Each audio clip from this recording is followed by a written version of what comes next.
podcast journey. We rise, we speak, we thrive. Yeah.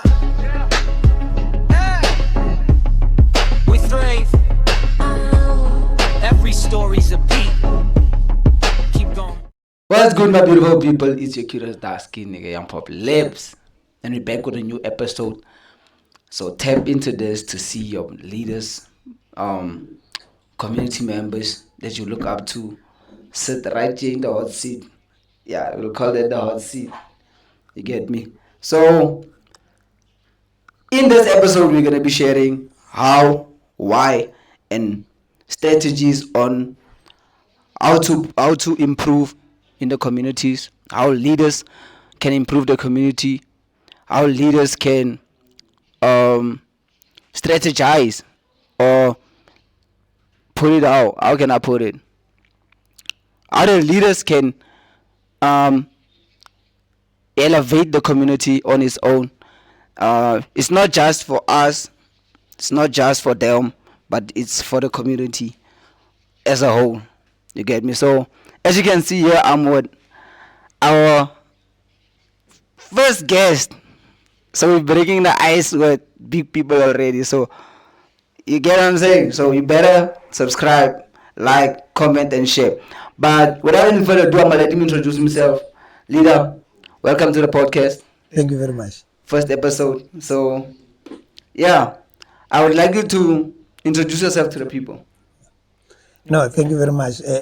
My name is Duggy Makoloi, popularly known as Duggy Makoloi. Yeah. Yes. Okay. For the people who don't know who Duggy Makoloi is, because they know your name, they might know your name, they might know where you come from, but the people who are watching, we don't have 100% certainty that someone behind the screen knows who Duggy Makoloi is. So I would like you to take us through who Duggy Makoloi is for the public. Who outside your home, outside your comfort zone, when you walk in the street as a leader, who do you walk as? Okay. Now, I think I must start by saying thank you very much for having us. It's a pleasure. The podcast journey, and we are literally nobodies in the face of other people. But if we have to explain and give a background, detailed one, about where we're coming from, you would understand that we have been brought up very, very well. I'm coming from a very humbling beginning, a family where only one person is working, which was my father. And then my mother and 5 siblings. And then growing up in that family, it was not easy. Because now you can imagine with the cost of living, one person is having to provide for all of us. It's not easy. But we soldiered on. In my family, like I said, the siblings are 5. At the moment, 3 of them, they have passed on. So it's only the two of us, myself and my brother, and obviously both our parents, my mom and my dad, they've passed on. But the humble beginnings taught me that you don't have to give up in life. You have to soldier on.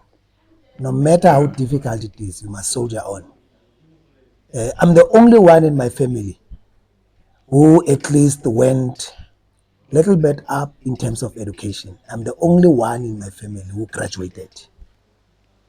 And I decided to make graduation fashionable in me. I repeatedly graduated because it's very good and interesting to wear a gown. They say it's breaking the family curse. Yes, so yes, I'm fortunate to be the one who graduated repeatedly. My early stage of years, immediately when I finished matric, I was already active in politics. I was a member of the Youth League of the ANC. That was in 1998, 1999. Yes, yes. I was a member of the ANC Youth League. We're very, very young at that time. And I can tell you, we have done many things that even today we can still point at. It's just that we happen to be living in a society that is jealous amongst each other. But if you can look in the history of the Khatlong in Battle West specifically, during that time of 1998 and 1999, South Africa was just transforming itself from the era of apartheid, the chaos. which was 1994, and then 1999 it was a second round of elections, national elections in 1999. And that's when now I was actively involved in politics in 1999. So I was also done with my schooling. So fortunately from school, I went straight to work. I started working. We were constructing a road and drainage system that moves from Rwand to the town. That's happened in 1999, moving to 2000. That's when I started working already, from the class straight to the workplace. But during that time, we were very young, and I'm very, very fortunate to have been afforded such opportunity, because we also started with the attitude of volunteering for the organization. We started volunteering. I think that was the first crop of volunteerism in the ANC at that time. Yes. So I was a volunteer because I was a member of the ANC Youth League. So during that time, we were working and then also making sure that we still bring the ANC closer to the people. Yeah, to the community. Yeah. So we have actively participated in making sure that Battle West at that time becomes known. Yes. But fast forward, I think 2000 is when now municipalities were starting to be joined to become one. In that process, I think local government called it amalgamation and transition. It was transitional phase, wherein municipalities were coming together and joining forces. So Battle West joined forces with Delport and Windsor. We became one. Now, at that time, I was also fortunate because I was also working in the municipality. Yeah, I was also working in the municipality. And then that time, I was working very closely with Mr. Eilert, Johannes Eilert. He was a municipal manager at that time. He was a municipal manager, and at that time, we worked very close with him. And we participated actively in making sure that we assist that transitional phase. And as a result, I also joined Battle West Advice Center. Okay. You can see I'm moving from one point to another, just like that. You elevate. So I joined Battle West Advice Center, which was very interesting building block in my life, because that's when now we started learning how to approach things, because we're working with very informed people, the likes of Dick Spander. These are the very, very serious people who has contributed in this municipality. He's also late by now. He's late. May his soul rest in peace. These are the people who literally taught me a lot of things. They took me through a process of development. I remember around that time I was taken to Cape Town for the first time. I went to Cape Town around 2000, and Battle West Advice Center was funded by SCAT. It's a company, it's a foreign company. I think it's based in London. They are the one who funded Battle West Advice Center, and they took us to SCAT, and our visit was at Parliament. We went to Parliament. So in Parliament, that's when we've learned on transitional matters. How does this municipality get to join and become one, and how do we have to move forward and making sure that people understand and appreciate the fact that we're no longer going to have Bartley West as a standalone municipality, Yeah, but we're going merging. to work with Winterton and Delport's Hope, including all the farms around this area. Yeah. So now, fast forward, having gone that side, having been taught about transitional processes, I came back and Mr. Ilar said, we are currently busy with making sure that we name the municipality. So naming the municipality goes along with the logo. Yes. You must design all these things together. Yes. Yes. And from Bartley West Advice Center, I was fortunate because I was just coming from the training in Parliament to understand the transitional steps. So I participated fully with Mr. Eilert to make sure that we come up with proposed names. And I was very central because there were names that were proposed to name our municipality after it is amalgamated. So we had names like Tusana municipality, Tusho municipality, and then the last one was the Khatlo municipality. So as we were engaging, because it was a public engagement platform, then we mobilized, and then ultimately people said we must have the name as Tusana municipality. But then I don't know what happened. We were told that Tusana is already a name belonging to another municipality, so we have to change. And then we went to Tusana municipality. But then not too long, we were also told that Tusana was also taken by a municipality somewhere in Carltonville, if I'm not mistaken. Then we were left with the name Dikhatlo. Is the only option. Yeah, it was the only name that was available. I can tell you, having been part of that process is something that taught me that you need to know things before you can even express your view. You need to know things. So Dikhatlo, because I was involved, I know that Dikhatlo basically means something that is meeting, that is coming together. Merges, yeah. Now, when we say Dikhatlo, then we resolve to say there are two rivers that are surrounding Bartley West. And then we have this one that moves on my left is called Val River. Val River, yeah. And then just behind Delport's Hope, we've got another river that is called Hearts River. Yeah. So both these rivers, they are meeting in Delport's Hope, behind Delport's Hope. And that area is called Dikhatlo.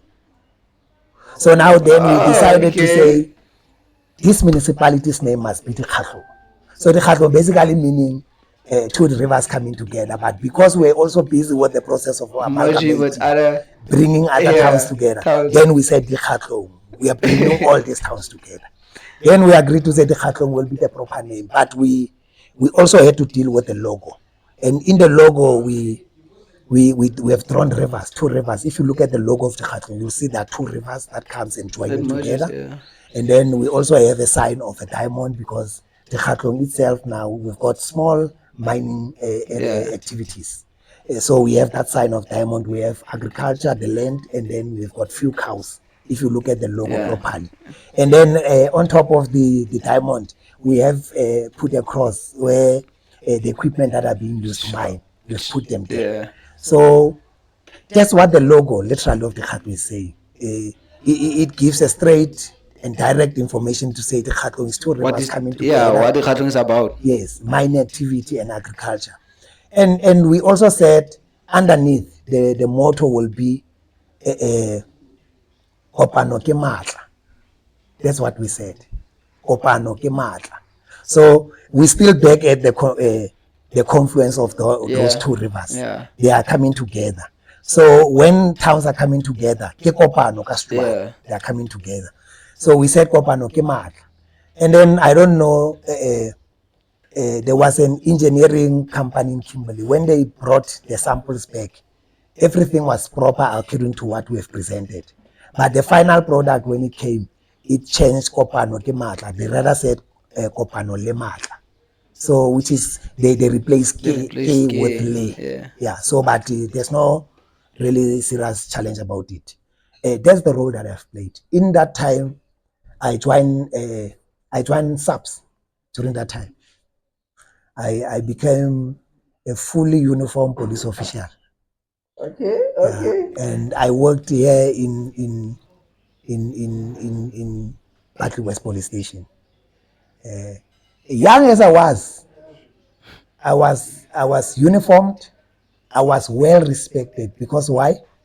I've been brought up very properly by my family, and I've grown up in the church. I'm a person who belongs to church.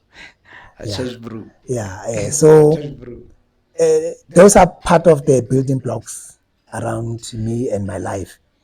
But it is important also to highlight politically, because we need to go back there. Politically, at that time, Battle West had to find itself politically. The leadership that was leading the ANC at that time, the Mr. Paul Jamorte, Yeah. they were the ones who were leading the ANC. We were the first volunteers of the ANC under their leadership. So we decided to say, we must make sure that we bring proper people back to the Khatlo to come and assist us to build the Khatlo. Yeah. And one of the things that was happening that time, ANC was also naming its branches. Each and every branch had to have a name attached to it. So at that time, some of the engagement that were going on in the office, because I would also sit in the office because I was still young and I was learning. It was to say we need to name our own branch in the Khatlong Ward 1. We had to name it under the name of Mr. Jima Matthews. The Jima Matthews is the father of our leaders in the church, Mamudise and so on. So the delegation was sent to the family to request that we must use their father's name to become the name of our branch. So I was part of that process as well. And then we in identifying credible people to come and lead us.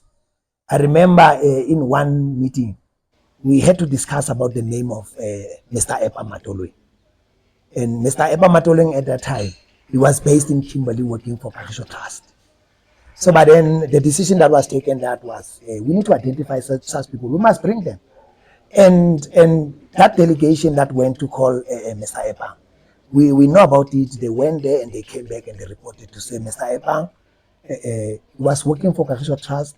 He was still okay, but what was there for us that we were putting on the table as an offer for him to come back, which was only fair because he's a family man, he must provide and all this, and he was working there in Parisho Trust. So I'm happy that the engagement went even further to say, no, let's bring him and then we're going to put him as the mayoral candidate for the first ever amalgamated municipality. He was to become the first mayor. That was the first offer that was given to him on the table. Yes, it happened. He was engaged again and he came back. And indeed, he was made a mayor. At that time, there was another community political forum that was established. It was called Battle West Has Team. They gave us a run for our money. Battle West Has Team. I don't know if majority will remember, but it was a proper and well-organized community structure that registered and contested elections. And they were contesting us because we're in the ANC, but you will understand that ANC was enjoying support and majority from the people. So we defeated them. But they got 3 seats in the council at that time. So my political activism had already started at that time. And when I was so involved, I then joined the IEC, Independent Electoral Commission. I was appointed to work in the IEC. So wanted to now check what must happen, because here is politics. Here then SAPS literally limited my political activism. But now it was then worse when I went to the IEC, because IEC you must be independent. Now it means you must forget about politics. So my political life, active political life, then it was limited because I didn't join IEC. And I've always been part of the politics in the ANC, but underground, because I was working for IEC. I couldn't be seen wearing the ANC t-shirt or campaigning for the ANC. Can't be active like before. No, I couldn't be. But yes, the foundation had already been laid. My activism had already started at that time. I continued like that. Even during 2009, the strike that took place here, I was very central. While I was in the IEC working for the IEC, I was very central in that action where the then leaders who were in charge were being removed. Yes. And then we gave the leadership to the current ones. I was very central, and they would come and we'll engage, they would come for advices, and then we'll talk. But I had to do it to always make sure that the IEC is always protected. IEC had nothing to do with my political activity. So I had to always protect the IEC. So then I continued like that, always assisting, giving technical advices behind closed doors and so on, and assisting all political parties equally without taking preference because I was a member of the ANC. I did not treat ANC better than any other political parties. I was making sure that all political parties are treated the same Equally, yeah. because that's what the IEC stands for. And that thing kept me there for a very long time. 2001 I started IEC, and then 2022 I resigned. Yes. So it was like 20 Yeah. years and 10 months. Yes, it's a decade. 20 years and 10 months I was working for IEC. You. Yeah, and you can imagine my political activism was literally kind of limited. Yeah, it was. I couldn't do you were anything that I trapped. wanted to do. Yes, but here we are. 2022 I came, and during that time when I came, I had also left the ANC. Then I joined the EFF. Yeah, I think 2018. Yeah, 2018. Then I joined the EFF. So 2022, when I left the IEC, I was a member of the EFF. So in the EFF 2022, when I leave, I started becoming very much active and visible around October, November. Okay. In the EFF in 2022. I resigned in the IEC in March. But between March and October, I was a member of the EFF working closely with the leadership of the EFF, Yeah. but not yet truly visible at that time. Maybe I was just trying to get myself and taking the IEC mentality out of myself. Yeah. But You were October transformed. then fully fledged, I was very much active. I worked very close with the then leader of the EFF, Mr. Bartman, who appointed me as a researcher in the legislature. But then we did not work for too long because at that time the EFF was preparing for provincial congress. It's called People's Assembly, Provincial People's Assembly. And then Mr. Bartman was voted out. And then I worked with the current leadership of the EFF. Yeah, until I don't know what happened between us and them, but until when I had to now be suspended from the EFF because now members of the EFF maybe saw something in me that I didn't really know. There were processes in the EFF to project me to the greater heights and very serious positions because EFF went for elective conference in Durban, and I was part of the people who were elected without being a leader in the EFF. I was elected to become the member of parliament, and then or the legislature because my votes, my highest votes that I got was to become the member of the provincial legislature. Okay. But that's when then the problem started because now the leadership felt that I'm contesting them, and that was not even my space. I did not elect myself. I did not even participate in that process of elections, but people who were there. Oh, you were a threat. I You were a threat.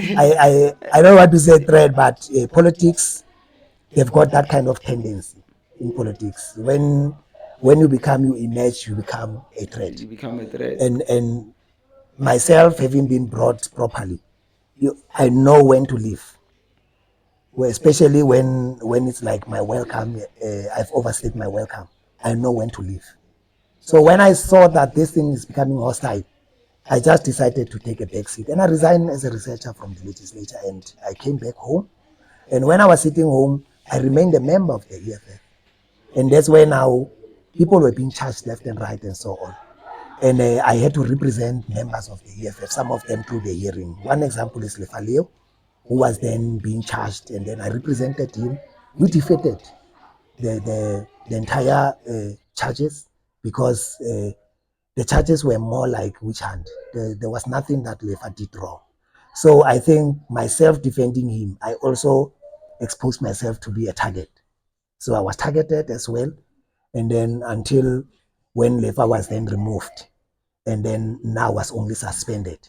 But having been suspended, I believe that it will not assist me to remain. I just decided to stay away. When Lefa said, no, Duggy, what do you think I must do? Then I said to Lefa, tell me what do you want to do? And Lefa said, no, I'm suspended and my membership has now been terminated. So what do we do? Then I said to him, we are terminated, so I cannot remain in the EFF. So I just decided to stay away from the EFF. I must put it here that my membership is not terminated with the EFF. They did not expel me. They did not do anything. I just decided that, let me stay away because maybe it's not for me. But I cannot sit in an environment where I'm being sidelined, marginalized, while I know that I'm capable. I'm capable to do things. I can make even magic to extend. I can make, I make doors where there are no doors. I'm a go-getter. I'm a hard worker. When people are sleeping, I'm working. So in the EFF, I gave it my all. I was a researcher in the legislature, and the work that goes in the legislature, they are too much. You have to deal with the bills, all the debates that goes there. I'm the one who's responsible for them. And the responsibilities of being in a communication, they also took toll in my role because I was responsible for communication in the EFF. I'm the one who was handling all social media platforms of the EFF, Facebook and Twitter and all these things that you see.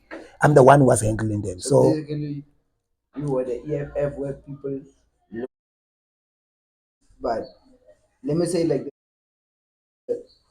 the screen Maker of the EFF. Yeah. Because everybody who sees whatever the EFF is doing is because of you. I can say literally yes, but not everybody will appreciate it when it comes like that. Because remember, when you do all those kind of work, you are not a leader at first point. Number two, you are at the back. So even if you do that, you don't have to take credit for that kind of work. Yeah. So I was doing it, yes, but I cannot say I was number one and so on. But I did them. And there's nothing wrong for me to say I did them because I was doing it. And nobody can take it away from me. Exactly. I was managing that communication. I was also serving in a committee of communication, also in the national. I was sitting there. I was part of the communication national, and I also served as a member in the manifesto drafting of the EFF. So I was part of the drafting. I participated actively there.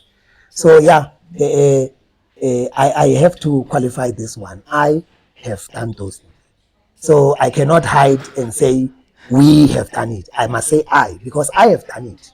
Yes, I was wearing the cap of the EFF. I was doing it for the EFF. But I was there, I was doing it. So there's nothing wrong for me to say I. Because everybody, when they talk, they say I. So why Yeah. can't I say I? Yeah. So I have actively done these things. And it's everywhere. I've done it. Whether somebody will want to speak down at me or whatever, I have done it. They didn't do it. I've done it. I was the one who was not sleeping. I was the one who was doing You're it. awake, Yes. Sam. You're Yeah. working. Yeah. So then because you say you moved out from the EFF, then how do you feel like that affected you personally as a person? And how would you say it affected you personally? Was it in a good way or in a bad way? Look, before I answer that, I've learned that politics, it's a game. I don't want to say politics is a dirty game, but I want to say politics is a game. I'm saying it's a game because in politics, people have got different agendas. Some people have got good ideas and agenda. Others, they've got bad intentions and they're advancing their own personal interest. That's politics for you. So now, myself as a person who takes credit for my upbringing, because I've built myself. Nobody can really claim me. I've built myself. Brick by brick. Yes, I've built myself and I've opened myself to learn from the great and the best. So I'm not going to allow anybody to reduce me to a secondary state. I'm a first priority. I'm primary. I'm number one. I'm a brand. I've built a brand called Duggy, and I made sure that I I supplement this with academic attainment of qualifications. So properly, so I've went to school. My highest qualification at the moment, I'm sitting with Bachelor of Public Administration honors degree. So that's my highest. But below it, I've got degree public administration. I've got another qualification with UNISA, having qualified with African Renaissance Study. I'm grounded there as a Pan-Africanist myself. So I've got a qualification with UNISA. I've got a lot of diplomas. I've got certificates. I've got also a lot of developmental courses. These are things that an African like myself, a black child, must be proud of. I cannot allow anybody to reduce me to nothing because I went to school, they did not go to school and they want to blame me. No. I went to school and I had to work hard. My ID number is always available. That's what I always tell people. My ID number is always available for verification. I did not buy any qualification. I had to study. And I'm a graduate. Rightfully so, I'm a graduate. And I'm also an alumni for UNISA and for Menkosa. So I went to school properly so. So I cannot allow anybody to reduce me to nothing. So how did it affect me is your question, leaving the EFF. I feel it did not affect me because I refuse to be micromanaged. I refuse to be put in a corner because I'm in close proximity with power. Then I cannot think, I cannot say what I want to say at my right time. I refused. So that's why I resigned. I was not fired in the EFF, I resigned because I felt that the environment is not going to be conducive. You can't be in one table with people who doesn't like you. So I decided to say, let me stay away. And then, yes, that's what happened. But it did not affect me negatively. I'm still the same Duggy Makoloi who was in the ANC Youth League and in the ANC and then in the IEC in SAPS, in the Battle West Advice Center. I'm still the same Duggy Makoloi and who was also in the EFF. So nobody can really claim to have made me. And I can tell you today, nobody's going to destroy me because I owe nobody nothing. You heard it for yourself. You heard it for yourself. No affection at all. So leader, I wanna ask personally, so because I'm a social media person and I'm social media, I'm socially wise, active, and your name has popped up a lot of times in a I don't know. You must set it right for me. I don't know if it's a political party or what, but it's called the DRC. I want you to tell me in your position, what is the DRC to you? Now, now we get into real stuff now. Look. Okay. Press right button. Yes, you are pressing serious buttons now. Look,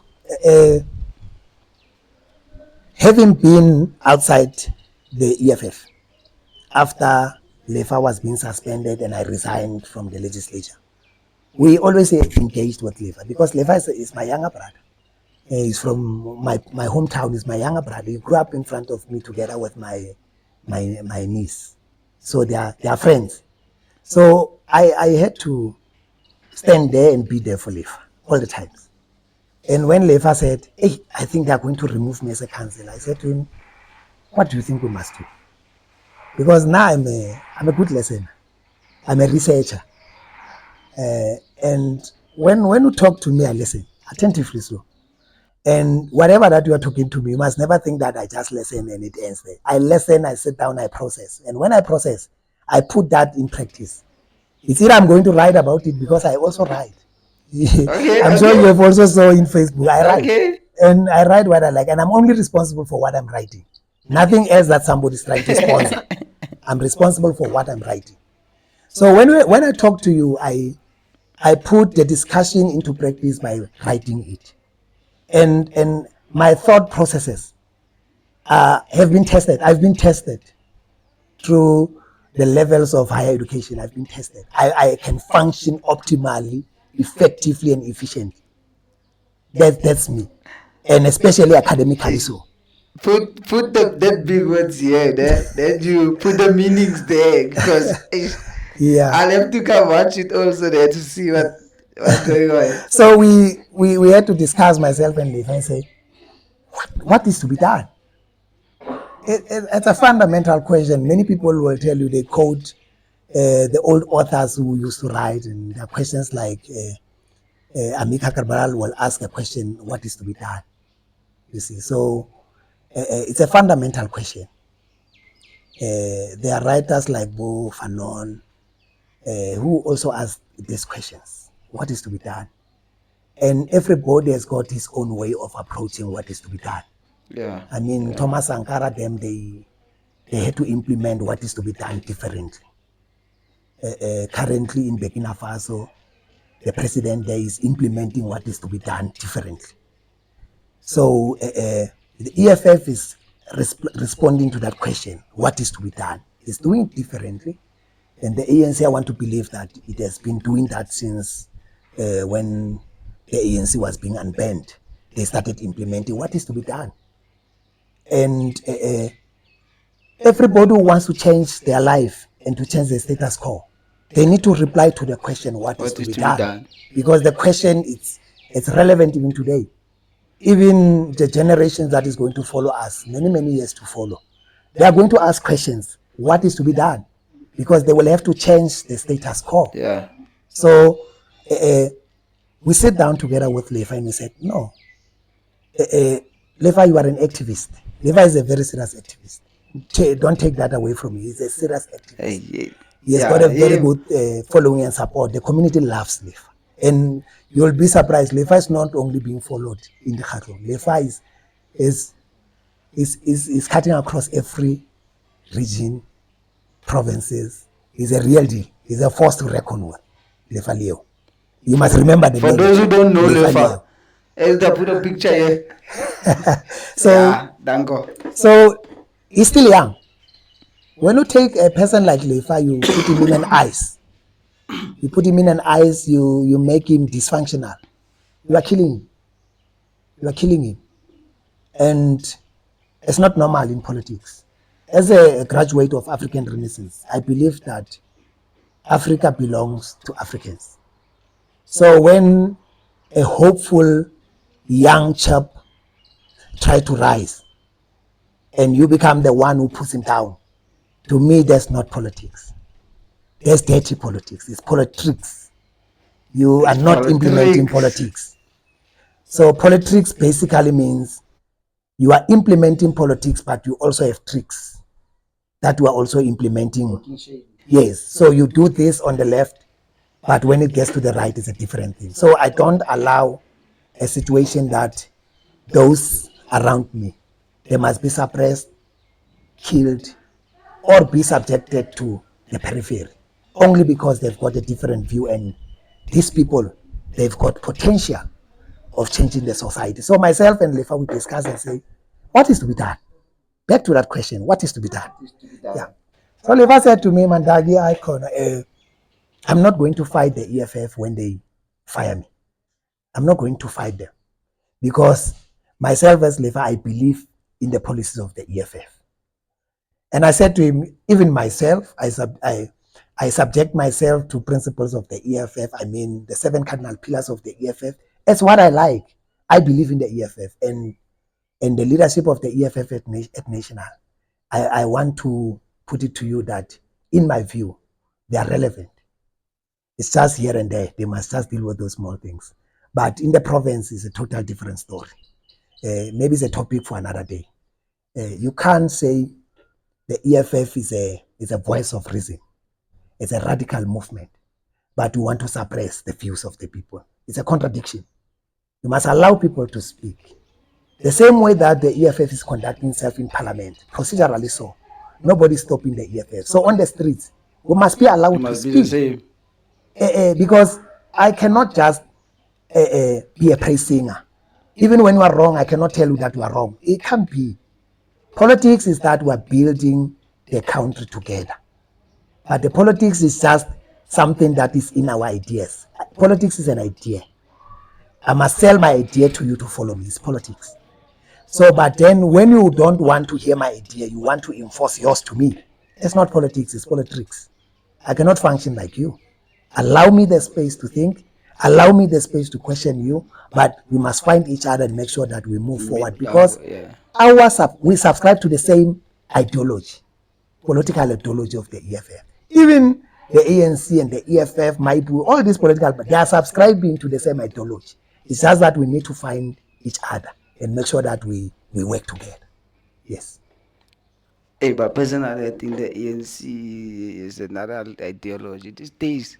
I think they have something different because wow, yo, no, it's tough. So maybe along the way they start to lose their relevance. I But they lose focus. They don't. They lose focus. back, I was in Zambia. I was in a tour, academic tour with UNISA. We were in Zambia. All African countries were there. We were in Zambia. And some of the discussions that were presented by those proper academia, the doctors and the professors, it was the lifespan of political movements in an African continent. We're looking at now a Pan-Africanism itself. We're looking at politics in the African continent. And then we said the culture and the pattern is that all liberation movement, they tend to lose relevance and power after 15 years of existence. And there are a lot of contributing factors why they start losing power. So when we're in Zambia, we discussed such things and I wrote about it. I'm happy yesterday I shared one of the pieces that I shared that time when I was in Zambia to say political parties who started like the ANC, after 15 years, 20 years, they start to go down and lose power and support. And it's happening with the ANC. The books are saying that once a political party has passed 5 years, possibilities that it will still gain a momentum, it can still get more members. That's what the book is saying. But majority of them after 5 years, they start to decline. So when the ANC managed to move, especially to take over the country from 1994 until now, it was just by mercy. But I can tell you, since the national government elections that were held in 2019, you could see that the ANC has drastically dropped the ball. And in 2024, it is worse because the ANC national has been pushed to 40%. It's going to be worse in future. But also with local government election, it is a last long nail on the coffin. The ANC is going to go down. Also, the EFF is going down because they've deviated from what should guide them as a principle. They are also going down. That's why you see many people are leaving. Bo Maibuye, they are there. Bo MK, they are there. Now we have DRC. They're coming back. Now we have DRC in the Khatlo. What is DRC? Everybody's talking about DRC in the Khatlo. Oh, I don't even lie, yeah. Even young people, young ones. DRC. What is DRC? Well, DRC is an abbreviation of the name of our forum because we have registered a civic forum. Civic forum intention was when we started, we wanted to have a structure that will represent the poor, the unemployed, the youth, and the business people who are not getting business in the Khatlo. We wanted to be their voice to represent them. So people started now complaining to us to say, how do you assist us? Back to that question, what is to be done? We are back to that question. What is to be done? What is to be done? That's the topic. So that thing bothered us, myself and Lefa, and we started engaging with Zinakele Dube, our Secretary General. We engaged with him, the three of us, we started talking now. We started talking politics with an idea of trying to become relevant and making sure that we can do something that will assist the community. So we agreed to say, but let's hear what the people will say.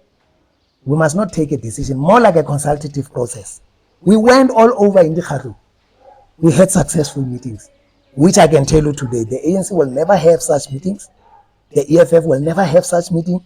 The DA, the PA, and any other political movement, they will never have successful meetings like the meetings that we've held. And when we met those communities in different places, because we went everywhere in the Khatlo, the people said, but you are here representing us, speaking properly. Why don't you register and contest elections? Because that's where now you can assist us freely without any problem. And that consultation process really assisted us, because we cannot be decisions on our own. We cannot be islands. We must consult, and whatever people are saying and it's a popular view, we must follow it. We are not populists. You see, populists are moving around with noise. We don't do that. We went to the people said, why don't you register and see what you can do? And we said, we don't have to register a political party. We can rather register a forum. Because once we are a forum, then you know that you speak on behalf of the people with authority. But then the IEC said, no, we are not registering forums, we are registering political parties, because the legislation says IEC registers political parties, not forums, but political parties. They are managing free and fair elections for political parties, not for forums. So then we had to register as a political party.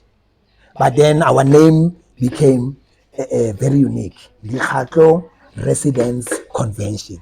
Dikgatlo Residents Convention, abbreviated as DRC.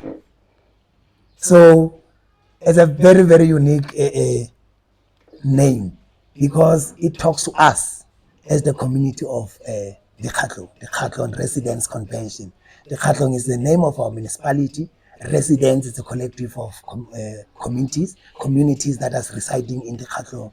And then convention is basically us coming together. It's a convention, we're coming together. Yeah. So that's why we're saying the Khatlong Resident Convention. And going back to remind you what I said when I started, I was very active to name the municipality's name as the Khatlong.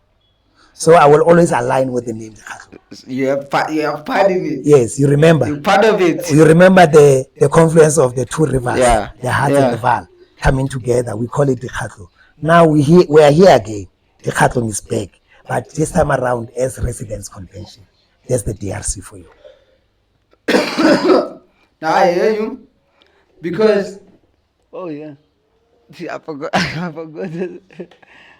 So I wanted to because I can see the hand gestures and the color. What inspired this specifically? Why did you all decide to go for this? Look, our logo is very unique. This time around, we did not bring the rivers together, but we brought hands together. Many people will tell you that when people are getting busy, somebody will say in your language, because you're using this proper English, all hands on deck, meaning that everybody is hard at work, all hands on deck. Yeah. So we don't have time to play, all hands on deck. So the logo of the Khatlong basically is all hands of the people coming together, interlocking, coming together, like the rivers that are coming together to become one. So these hands, as they come together, they interlock and they become one. It's not about Africans, colors, whites or what. It's all of us. We are not discriminating. We are saying all of us. As long as you are a resident in the Khatlong, you belong to this logo where the hands are interlocking and coming together. So the colors that we have identified, we wanted to have a distinction between the logo of the municipality and the logo of the DRC. Excuse me. So we didn't want to bring rivers and all these diamonds and agriculture, because it would have gone really closer to the logo of the municipality. Yeah. So we opted to bring the hands coming together, and then we looked at the colors. Let me emphasize, when the hands are interlocking, that thing basically resembles unity. We are united. Yeah.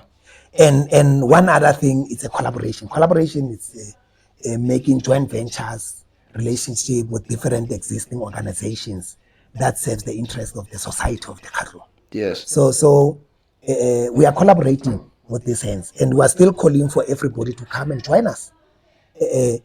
We have joined very progressive young minds in the form of the podcast journey. And I will call people to make sure that they log in, they follow, they subscribe, even in the YouTube of the podcast journey. They must follow them in Facebook. These are very young people who really has got a good intention. They are in a right mission, and they've got a good vision.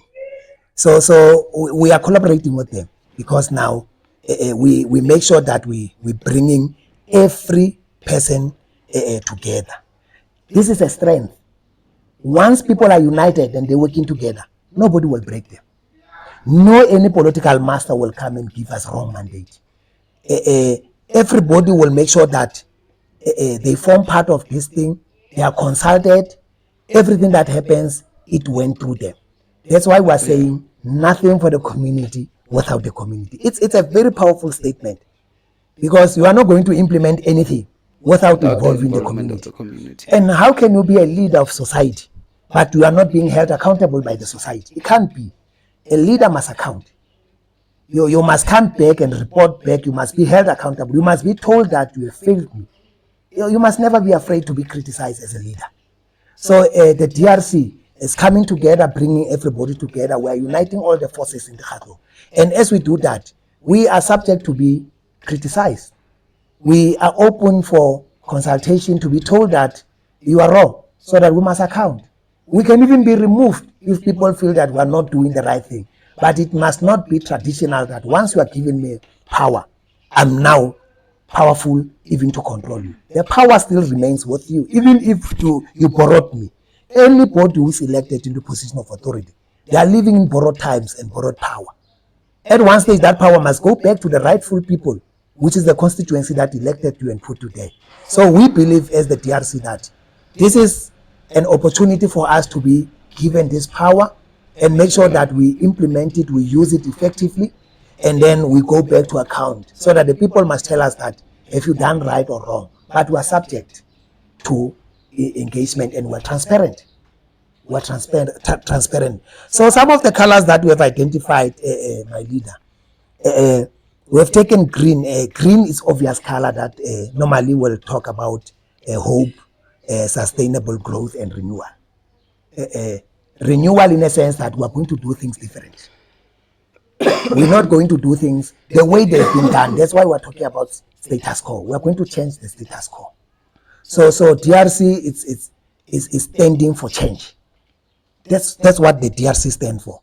And when we talk about sustainable growth, we talk about making sure that we elevate our own people to position of authority. We can't have positions here in the municipality, and these positions belong to people who are coming from outside.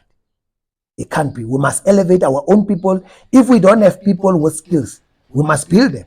We must give people skills in the Khatlo, so that they must stand up and work hard for their own community, because they are going to be selfish. They are going to protect their own community because they are from here. They will want to see change. And the change that we want to see is what we are calling for people to be. Be the change that you want to see. You cannot want to see change, but you taking a back seat and you watching from your luxury of home. Be the change that you want to see. Participate actively. Submit your input. Engage people. Participate fully so. Participatory democracy is guiding us that we have the right to participate. So be involved and be the change that we want to see. So that's what green says in a nutshell. And gold talks about justice, dignity, and fairness. Yeah, gold is always good things. It's always a good thing. Money. So money. When we say justice, we are saying that we are not going to do anything without doing the right thing. We are going to make sure that there's no corruption, there's no fraud, and everybody who is a community member of the Khatlo get to enjoy being a member of the Khatlo, and they benefit from the wealth of the Khatlo. Not certain few elites and individuals who are friends who gather together to become politicians. They masquerade as politicians while they are entrepreneurs. It's not going to happen. It's not going to happen. Here we are saying that we want justice. When somebody has done something wrong, the person must be held to account. We are not going to mask wrong things and want to show only a good picture. Good sides. Yeah, let's people be held accountable. Wrong is wrong and right is right, and that's what we're going to stand for. So the blue, it's a democratic action, but in bottom line, which is the bigger one, umbrella, it's peace. Blue means peace.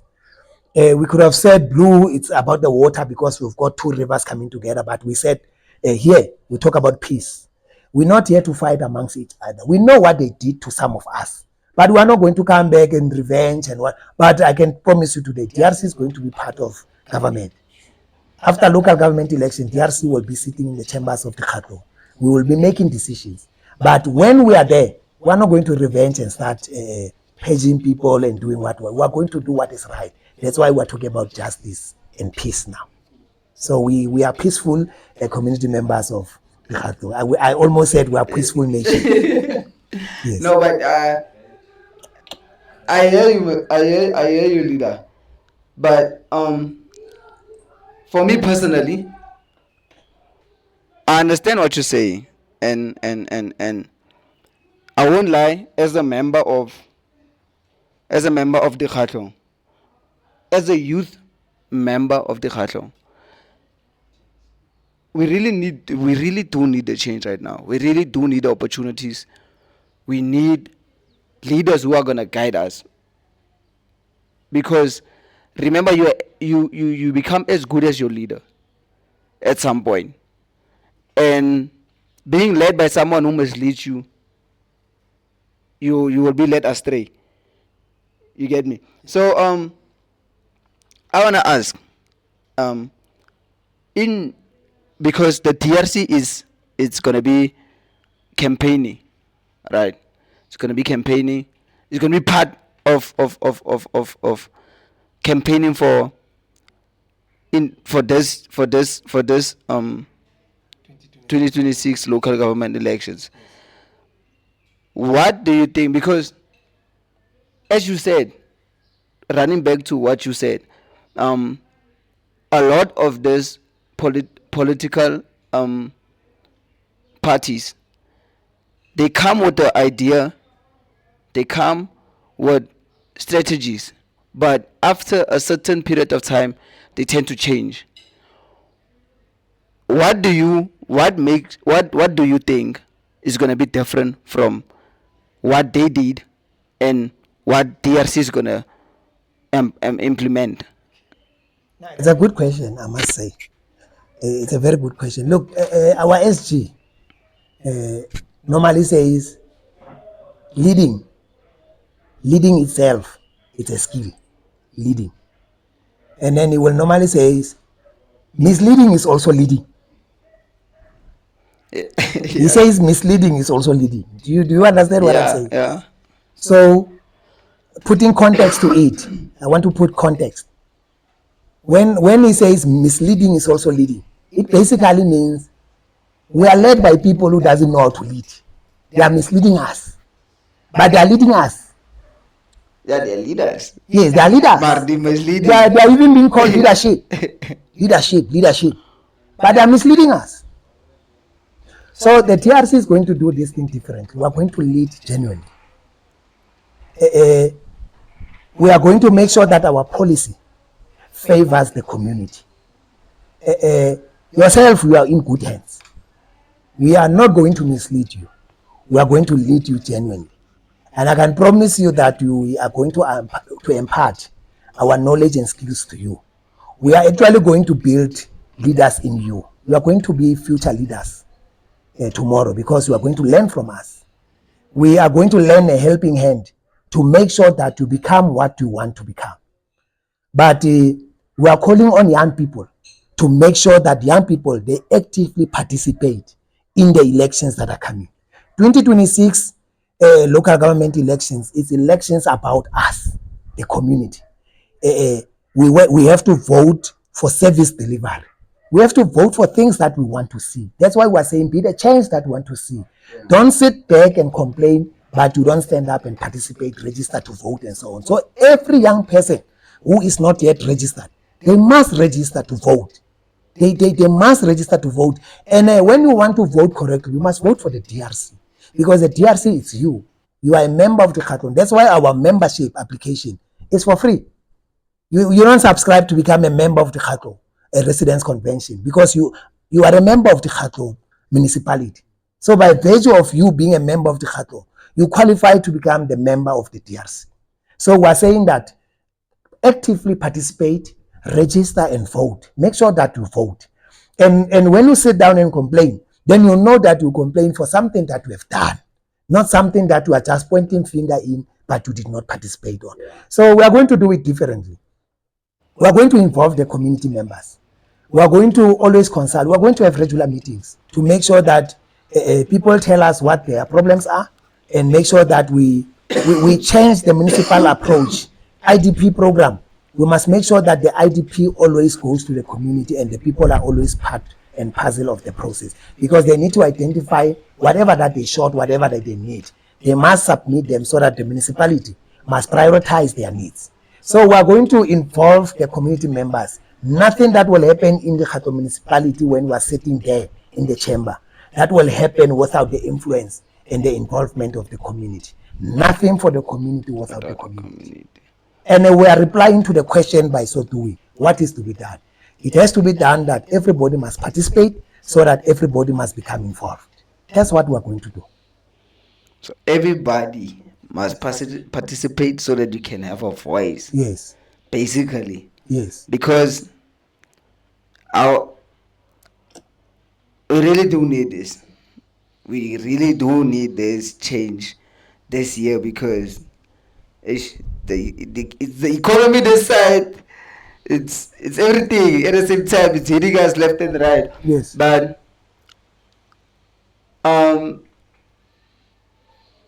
leader, I wanna ask.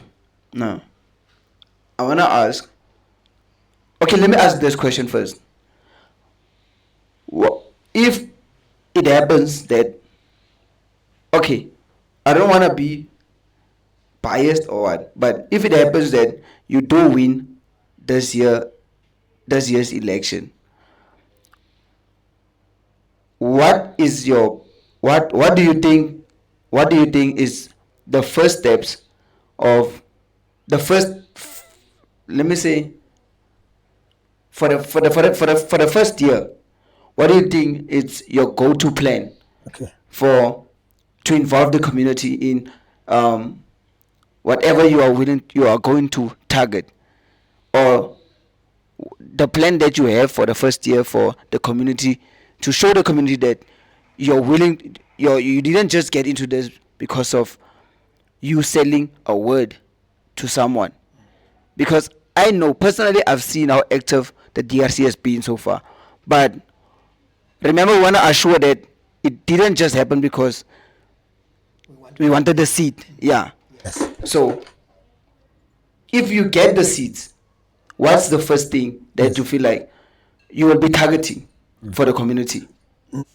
Somebody would argue and say, is the Khatlong a government in waiting? Somebody would argue, is it a government in waiting? Now, simply to respond to it is that we can't say we are government in waiting. Waiting for who? Or waiting for what? Elections are here. We call on people to make decisions and vote wisely, vote for the DRC.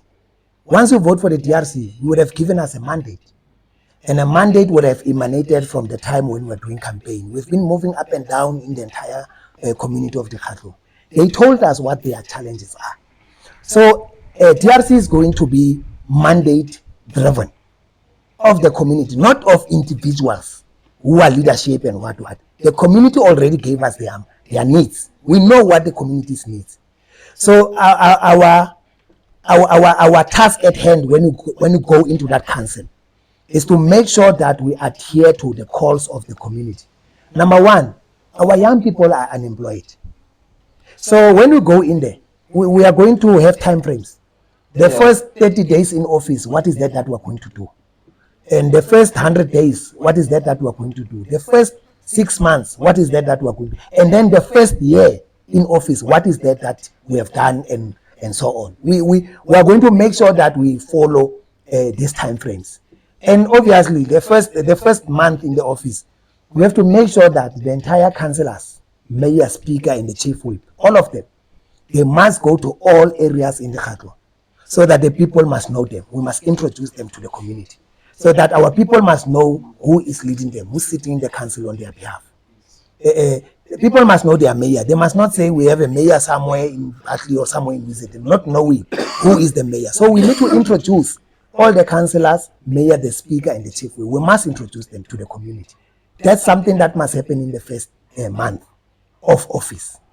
And immediately from there, we need to look at the IDP, the existing IDP that has been approved. We need to look at it and see if it is actually addressing the needs of our people. And if it is not, then we need to take it and revise. We must go to the community and try to find out, because they told us, but now we need to do it under the umbrella of the council. We need to go back to them and say, but let's prioritize. Let's see what is that we need urgently and so on.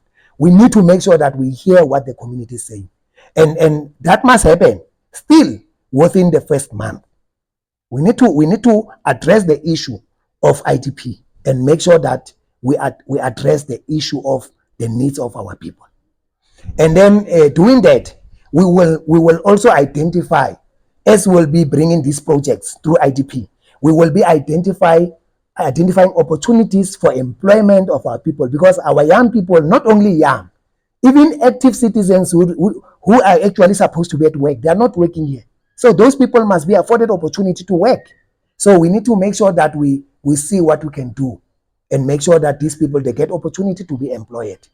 And now moving to 90 days, you see this thing of EPWP and CDW, that thing, it's an exploitation of our people. It's slavery. You cannot want to say you gave people opportunity of being an EPWP worker. For 10 years, the person is still there earning 1,500 and thinking that the person will change their life. It's not going to happen. And you don't even give people skills, certificates that they can use if they leave this EPWP to be appointed somewhere else. It can't be. We have to formalize EPWP. We must formalize CDW. We must make sure that people, when they go for these internship trainings, they get certificates that will give them skills to be employed. So the 90 days in office, or the first 100 days, is to focus in such things, according to DRC. And then when you go to 6 months, the 6 months we are going to implement. We're not going to sleep and say maybe we're still learning. We are going to implement in that 6 months. We are going to implement. And the first year, we must go back to the community and say, this is what we found, and this is what we have changed, and this is what we have done. So people must look at us and say, the first year, yes, we are comfortable. And they must hold us accountable and say, you have done something good, but do more. Because it's not only employment that is a challenge. Our people are poor out there. Business people, local business people here, SMMEs, they don't get opportunities. Opportunities are only being channeled to individuals who belongs to the ANC and who are aligned to the EFF, friends of those who are in leadership positions. Business must be awarded to the community of the Khatlo. And we are not going to be apologetic about that one. All the mines that are operating in the Khatlo, they must employ our people, and they must implement social labor plans that is beneficial to the community of the Khatlo. So those are the things that we are going to do. It's not going to be business as usual when we come and take over. Things are going to change. We are going to change this thing. Status quo is going to change. First year in office, DRC is going to change. And once it's changed, it will be for good. Because the second, the third, fourth, and the last year, it will mean now excelling in what we wanted to do. Because the next time, we want to come back and we want to take over this municipality. And when we take it over, we know that we are going to do things to favor the community, not individuals. That's why we are not going to allow a third force of mandate from outside people who doesn't even reside in the Khatlo, but they have a say. They are telling us what must happen here. We'll focus in the resort. We'll make sure that recreational facilities are attended to. That resort, Battle West Resort, is also in our priority list. That resort must be attended to because it's a place where all of us are unwinding. So we have to go there. It's our priority. We're coming. As you heard for yourself, you heard, leader, you have said a mouthful. And whoever feels like shooting questions, asking questions, saying whatever you feel like, there's a comment section. You understand my point?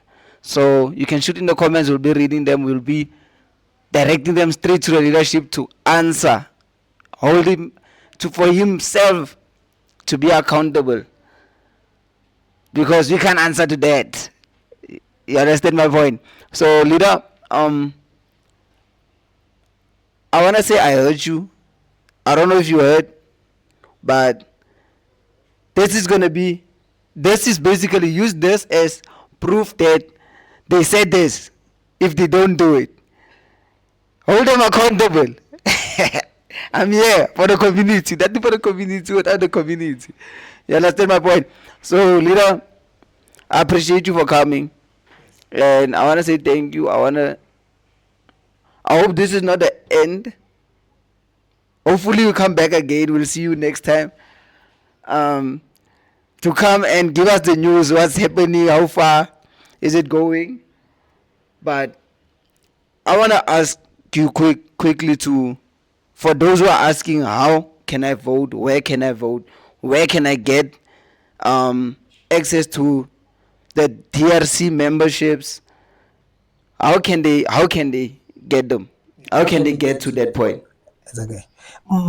We have agreed with the leadership that I'm going to address political side of the DRC. Our Secretary General is going to deal with organizational side of the DRC. Okay. And then Lefalie, who is the face of the DRC, will speak to election-related issues. But safe to say, from a political point of view, IEC is going to open its registration stations across Kekhatlong. All stations of the IEC are going to be open on the 20th and 21st of June for registration purpose. So we're calling every citizen or a community member of the Kekhatlong. We're making a call to you. Please go out there, register to vote on the 21st. But also, the SG will speak to it to say, we are currently busy as the DRC. We are recruiting. We are recruiting the community members to become members of the DRC. Yes. So this recruitment is very robust. We're going full force out to make sure that we have members who belongs to the DRC. We do not just want to speak to the community members. We also want to speak to members of the DRC when we go out. So we are busy with the recruitment drive. When we give you a membership form to fill and we recruit you, we also verify and check if you are registered to vote with the IEC. And if you are not registered, we are capable. We can register you on the spot, even before the IEC comes to you. We use our gadgets to register you. So when we come to you, you must utilize the opportunity to register. We are going to take this recruitment drive to all the areas. We are coming to Winterton, we are coming to Holpan, we are coming to Smith's Mine, we are coming to all the areas, Koopmansfontein, Delport, we are coming, Longlands and Gongong, Bartley West in general. We are coming to engage you, to recruit you to become members of the DRC. But we'll also make sure that you register so that by the time of elections, you are able to make an informed choice and vote for the DRC. So DRC goes with the slogan that says, Rekopani, Rematla. So once we are united like this, it means that we are strong and we are powerful. So register to vote DRC. Amanda. Thank you, as you all heard. Don't forget to like, comment, share, subscribe, and watch out. Watch out. We're fighting here.